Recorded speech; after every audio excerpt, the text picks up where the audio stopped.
Hey guys, this is your artist TolgArt, and before we start, do me a favor and subscribe to my channel if you haven't already. Let's reach 200 and 1000 subscribers as soon as possible.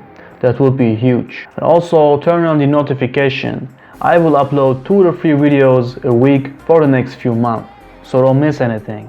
So today we are gonna do another challenge. We will compare 2 different markers, the good old Copic Ciao Markers and the Brushmarker Pro. I have been provided with these markers, with the Brushmarkers and with the Copic Ciao.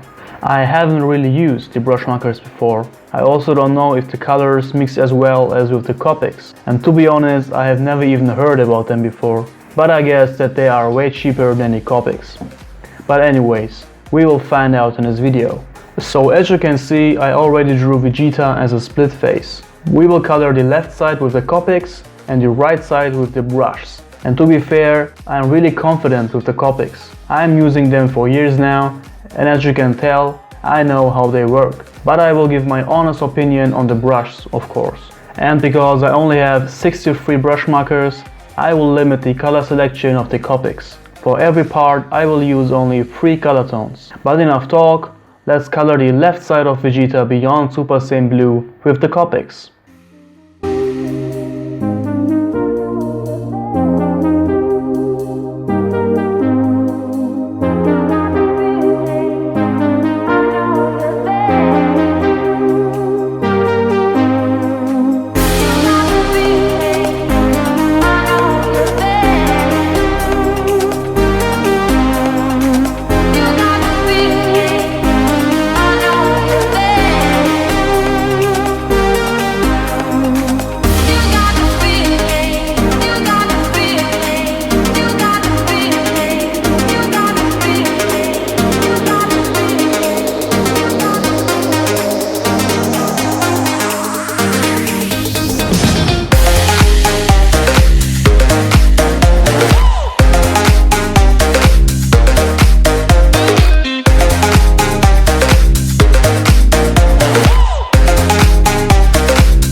Okay, we finished the Copic part. We already know that Copics are awesome markers, so there is not much to say. The blending works great and the colors are strong. We also know that Copic markers are very expensive, but as I said before, for me they are worth it. And you can also refill them. so it's a long-term investment. Now let's compare them with the brush markers.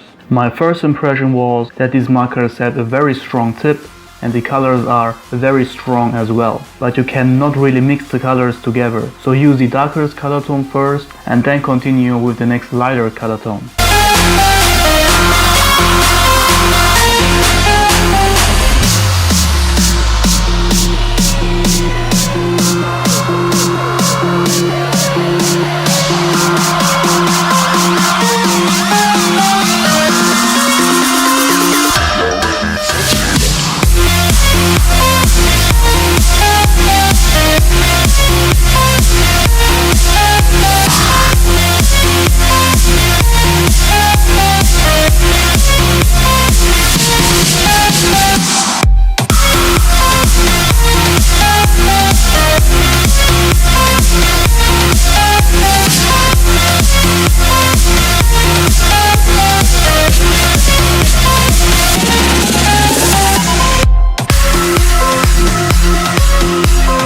So I will try to color both sides equally, as long as the color selection allows me. But I have to say that these markers are not bad at all. The design is very handy.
A summary. The colors of the brush are stronger than of the Copics. I am positively surprised. Unfortunately, I didn't have a big color selection as with the Copics. But of course, the blending is very important when you use these type of markers. So the Copics are clearly the winner here. That does not mean that the brush markers are bad. No. For beginners, they are great. I can really recommend them. So I hope that you enjoyed this kind of video, guys. It's something new on my channel. And if you would like to see more like this, then thumb up the video. I could compare the Copics with Prismacolors, for example. And if you would like to know what I'm working on at the moment, check me out on Instagram and Snapchat. All the informations are in the description box below. That's it for today. I hope that you enjoyed this little drawing right here. I see you in a few days with a new video. Until then, stay healthy, be a good person, work on yourself, be you, and always remember, you are the designer of your own life.